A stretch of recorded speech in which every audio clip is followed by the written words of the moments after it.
I'm here to talk about success, right?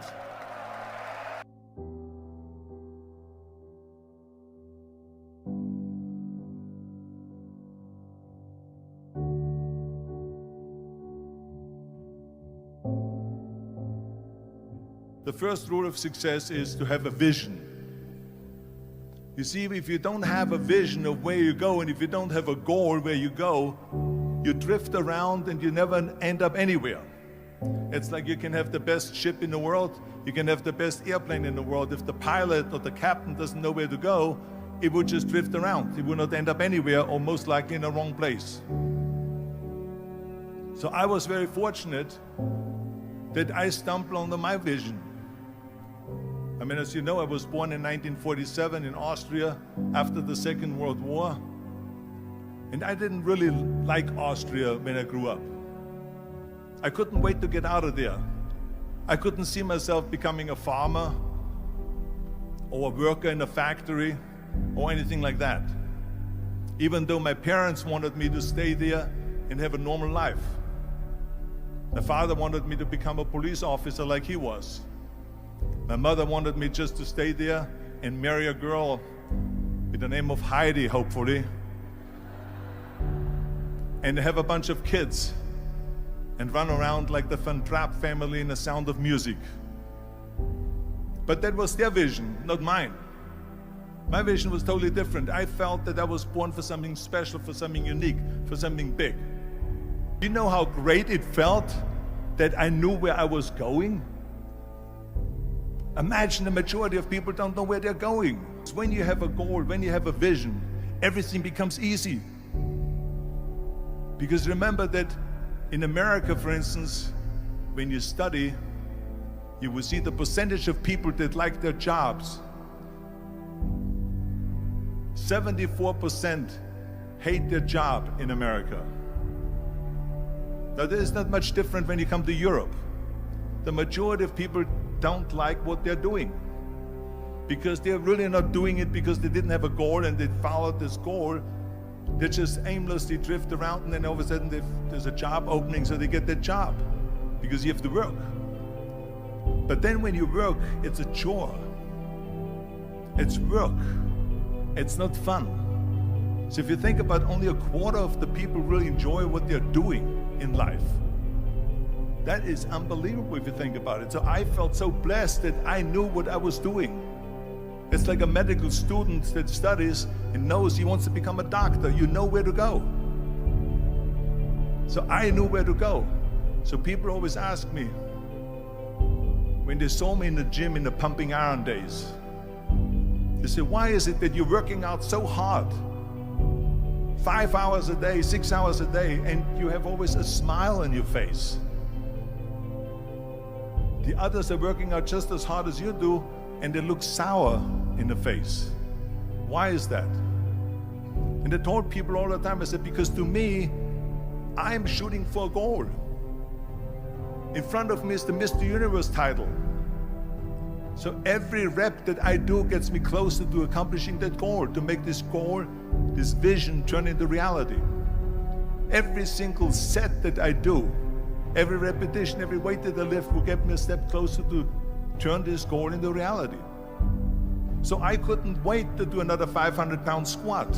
I couldn't wait to do another 500-pound bench press. I couldn't wait to do another 2,000 reps of sit-ups. I couldn't wait for the next exercise, for the next half hour of posing and all the kind of things that you have to do to be a champion. And with the age of 20, I went to London and I won the Mr. Universe contest as the youngest Mr. Universe ever. And it was because I had a goal. So let me tell you something, visualizing your goal and going after it makes it fun. You got to have a purpose no matter what you do in life. You got to have a purpose. So that's rule number one, have a vision. Rule number two is, don't listen to the naysayers. Don't listen to the naysayers.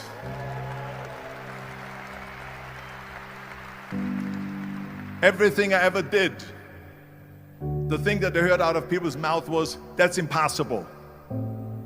that can't be done or no.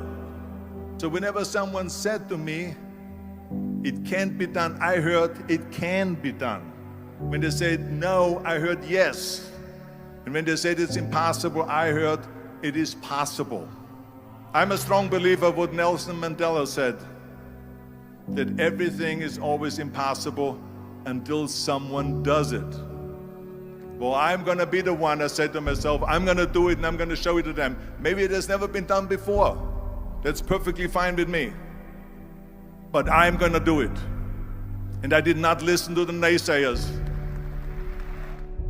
The next thing, the third point that I'm going to make to you is, before we sit down with Jürgen and talk about the rest of the three, is work your ass off.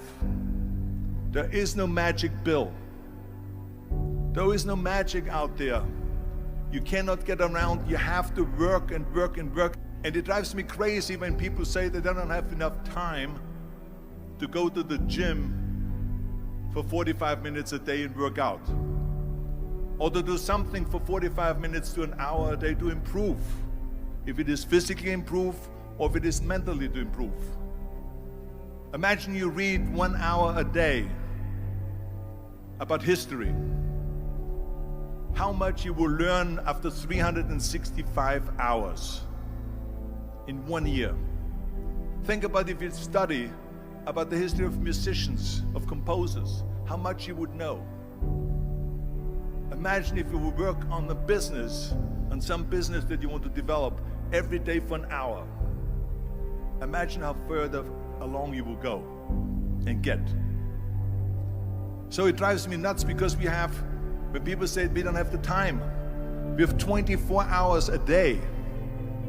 We sleep 6 hours a day, so that gives you still 18 hours. And there's someone shaking their head out here in front. They say probably, I don't sleep 6 hours, I sleep 8 hours, right? Or just sleep faster.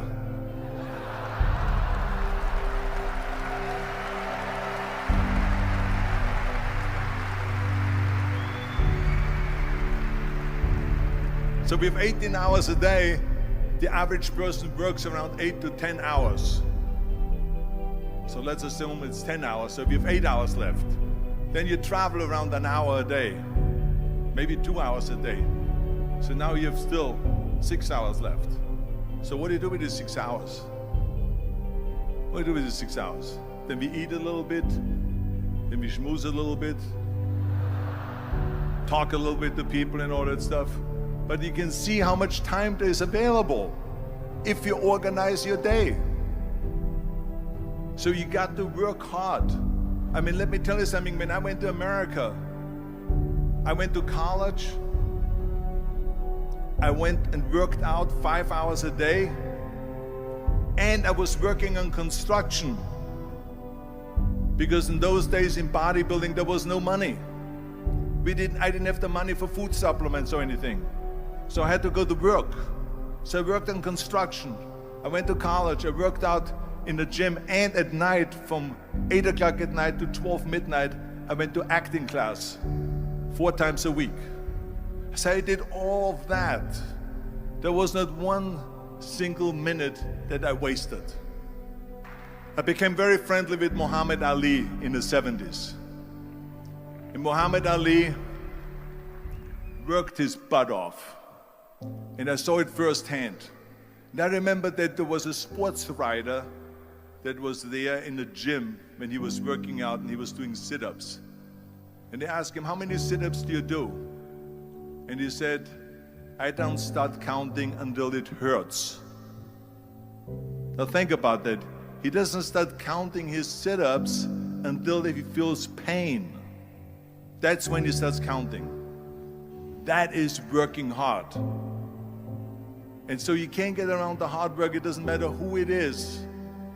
As a matter of fact, I believe what Ted Turner said, work like hell and advertise.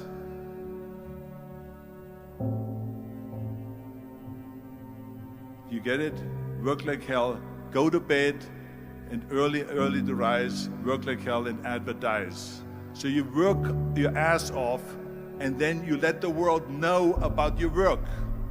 That's what it is all about. Let people know. If you have a company, if you have a movie, if you do a sports, work your ass off, but then advertise and let everyone know. I hate Plan B. And I tell you why. Because we have so many doubters, as I've said earlier, the no-sayers. We have so many of those people that say no and you can't do it, it's impossible.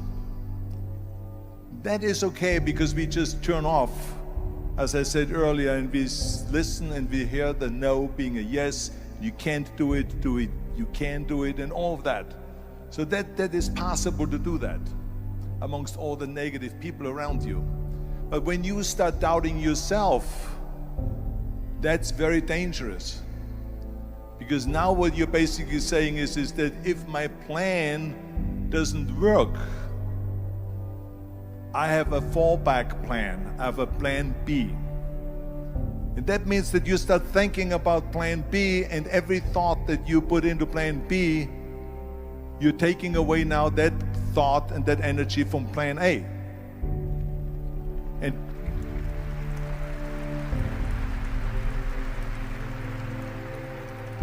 And it's very important to understand that we function better if there is no safety net, because plan B becomes a safety net. It says that if I fail, then I fall and I get picked up and I have something else there that will protect me. And that's not good, because people perform better when there's no safety net. People perform better in sports and everything else if you don't have a plan B. To me, it is very dangerous to have a plan B, because you're cutting yourself off from the chance of really succeeding. And the reason, one of the main reasons why people want to have a plan B is because they are worried about failing. What is if I fail, then I don't have anything else? Well, let me tell you something. Don't be afraid of failing, because there's nothing wrong with failing. You have to fail in order to climb that ladder. There's no one that doesn't fail. We all fail. It's okay.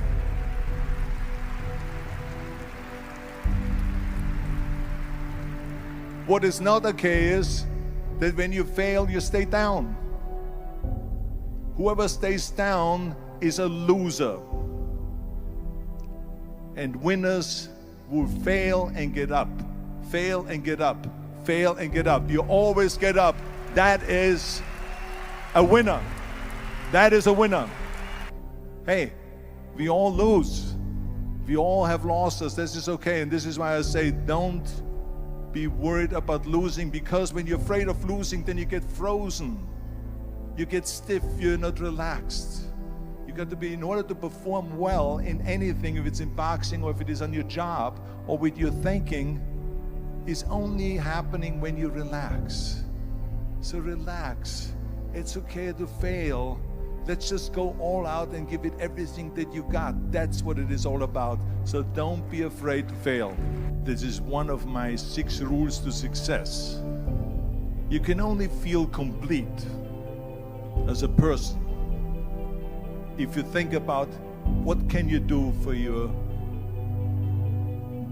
fellow member around you that maybe needs help. I felt like that. Everyone has a different motivation why you get into that. I was an immigrant going to America, and I saw how America was the most generous country in the world. I mean, they opened up their arms to me, they helped me, they invited me for Thanksgiving dinner. The people, they brought me, the bodybuilders in the gym brought me plates to my apartment because I had no plates, I had no silverware, I had no bedware, I had no pillows, I had no blanket, I had no TV, I had no radio, I had nothing. They brought it to my apartment. They helped me. And I saw that firsthand, this generosity in America. And I said to myself, as an immigrant that is being embraced with open arms, that I need to go and make sure that I give something back.